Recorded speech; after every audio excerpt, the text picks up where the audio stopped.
Hello guys, welcome back to my YouTube channel. അപ്പോൾ ഇന്നത്തെ special എന്ന് പറയുന്ന ഒരു ജ്യൂസാണ്. അപ്പോൾ അതെങ്ങനെ ഉണ്ടാക്കുന്നതെന്നൊക്കെ നമുക്ക് നോക്കാം. ഇത്രയും കളർഫുള്ളായിട്ടൊരു ജ്യൂസ് നിങ്ങൾ കുടിച്ചിട്ടുണ്ടോ? ഞാനും ഇത് രണ്ടാമത്തെ തവണയായിട്ട് ഉണ്ടാക്കുന്നത്.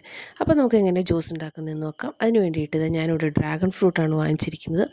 ഇതിന് രണ്ട് കളറുണ്ട്. ഉള്ളിൽ പിങ്ക് ഉള്ളതുണ്ട്, അതുപോലെ തന്നെ വൈറ്റ് ഉള്ളതുണ്ട്. നമുക്ക് കിട്ടിയേക്കുന്നത് പിങ്ക് ഉള്ളതാട്ടോ. അപ്പോൾ എന്നെ സപ്പോർട്ട് ചെയ്യാൻ മറക്കരുതേ. സബ്സ്ക്രൈബ് ബട്ടൺ അമർത്തിക്കോളൂ, ലൈക്ക് ചെയ്യണം, ഷെയർ ചെയ്യണം, കമൻറ്റ് ചെയ്യണം. ഓക്കെ, അപ്പോൾ നമുക്ക് വീഡിയോയിലേക്ക് കിടന്നാലോ. ഇത് സത്യം പറഞ്ഞു കഴിഞ്ഞാൽ പ്രത്യേകിച്ച് വികാരമൊന്നുമില്ലാത്തൊരു ഫ്രൂട്ടാണേ. അത് തനിക്ക് തിന്നാനൊന്നും ഒരു ടേസ്റ്റും ഇല്ല. ഉള്ളി കാണുന്ന കുരുവൊക്കെ കടിച്ചിട്ട് ഒരു വഴുവഴുക്കൻ ടേസ്റ്റൊക്കെയാണ്. പക്ഷേ ജ്യൂസ് അടിച്ചപ്പം നല്ല ടേസ്റ്റ് ഉണ്ടായിരുന്നു. അതാണ് അങ്ങനെ ചെയ്യാമെന്ന് വിചാരിച്ചത്. കാരണം തനിക്ക് കൊടുത്തപ്പോൾ കുട്ടികളും ആരും കഴിക്കുന്നില്ല.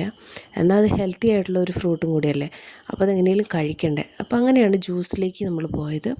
നന്നായിട്ട് പഴുത്തതുകൊണ്ട് തന്നെ നമുക്കിങ്ങനെ സ്കൂപ്പ് പോലെ കോരിയെടുക്കട്ടെ, ഐസ്ക്രീമൊക്കെ പോലെ ഇങ്ങനെ കോരിയെടുക്കാൻ വേണ്ടി പറ്റും. ഇനി അല്ലാന്നുണ്ടെങ്കിൽ 4 സൈഡ് കീറി കൊടുത്തു കഴിഞ്ഞ് കഴിഞ്ഞാൽ പെട്ടെന്ന് പൊളിച്ചെടുക്കാനും പറ്റും. പിന്നെ ഇത് കട്ട് ചെയ്യുമ്പോൾ നമുക്ക് ഇതുപോലെ ചെറിയ ചെറിയ കഷ്ണങ്ങളാക്കി കഴിഞ്ഞ് കഴിഞ്ഞാൽ ഫ്രൂട്ട് സാലഡിൻ്റെ കൂടെയൊക്കെ നമുക്ക് എടുക്കാം കേട്ടോ. അതുണ്ടാക്കാൻ വേണ്ടിയിട്ട് ഒരു മിക്സിയുടെ ജാർ എടുക്കുക. വളരെ സിമ്പിൾ പ്രൊസീജിയറാണ്. ഡ്രാഗൺ ഫ്രൂട്ട് മാത്രം മതി. ആ ഡ്രാഗൺ ഫ്രൂട്ട് എല്ലാം ഇതുപോലെ സ്കൂപ്പായിട്ട് മിക്സിയുടെ ജാറിലേക്ക് ഇട്ട് കൊടുക്കുക. ഇനി നമുക്കതിനകത്തേക്ക് കുറച്ച് പാൽ ഒഴിച്ച് കൊടുക്കണം.